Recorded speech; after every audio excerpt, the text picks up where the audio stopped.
Hi, Shantae, and I hope you are feeling better or get real better real soon so that you can keep going here and so that you can go to work and take care of your daughter. Um,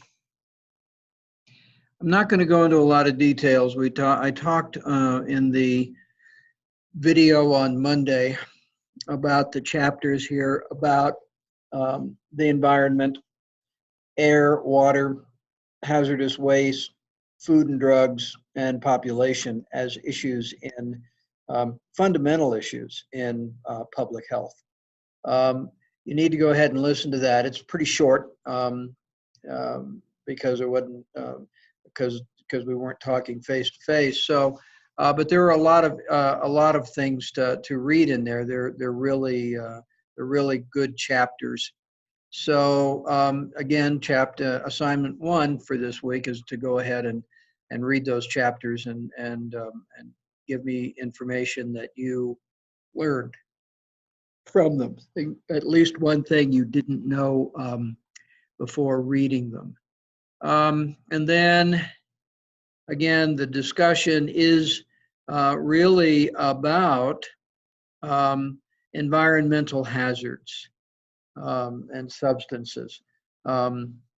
I've posted an initial post of my own. Take a look at that. It goes into a very short summary of asbestos, which was a very common building material for a long time and no longer is being used except in very, very specific instances and with permission and under control.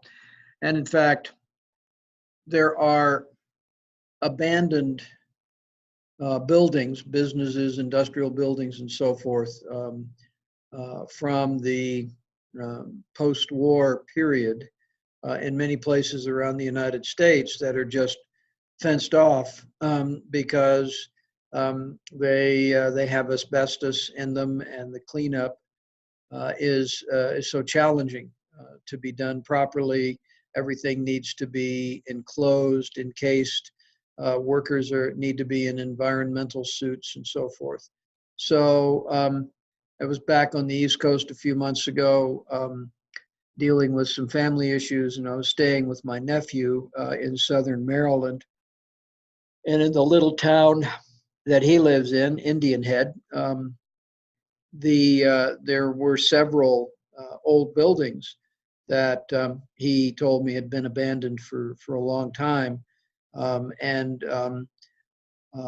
Every now and again, one of them actually undergoes some sort of destruction. But most likely, the reason that they're abandoned and fenced off with chain link fence is that indeed there is asbestos in the construction. So it really is something that is dealt with one of two ways. You either leave it alone, because if you don't disturb the stuff, it's basically inert. It will stay in place. It's when you start messing with it that asbestos fibers become airborne, and then they pose a severe health risk. So it's easier sometimes just to leave them alone. Excuse me. Let the building sit. So there's that. That's the discussion for the week. Again, assignment 2 of the week is to go to the EPA website and look at the community in which you are living. And I don't remember if you live in Loveland, or I know you work in Longmont, but I can't remember if you live in, maybe you work in Loveland. Anyway, you may want to look in that and see what information is there about the community in which you're living, because the EPA does keep a database of environmental conditions, and that includes water and sewage. If you live in Loveland, Loveland does a really good job of I think, on a lot of it, but every community has its challenges. So I'd be interested in seeing what you learn.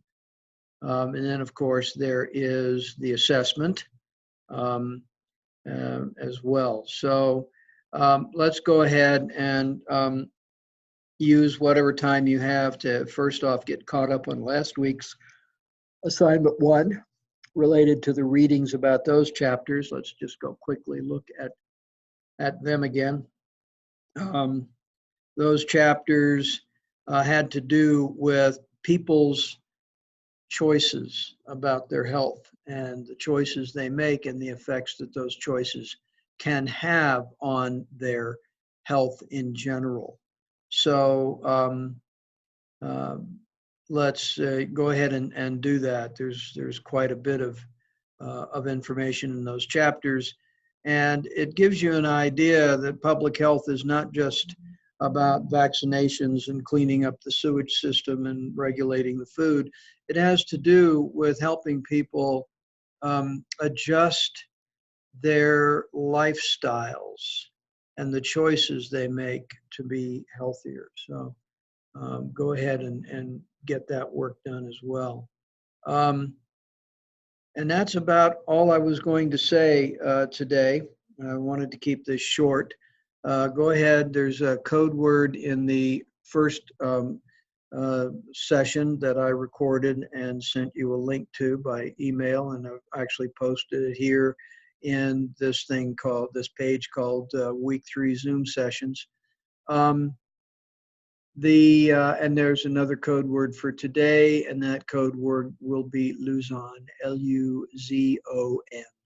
So go ahead and send me an email with those two code words after you've listened to those two short Zooms.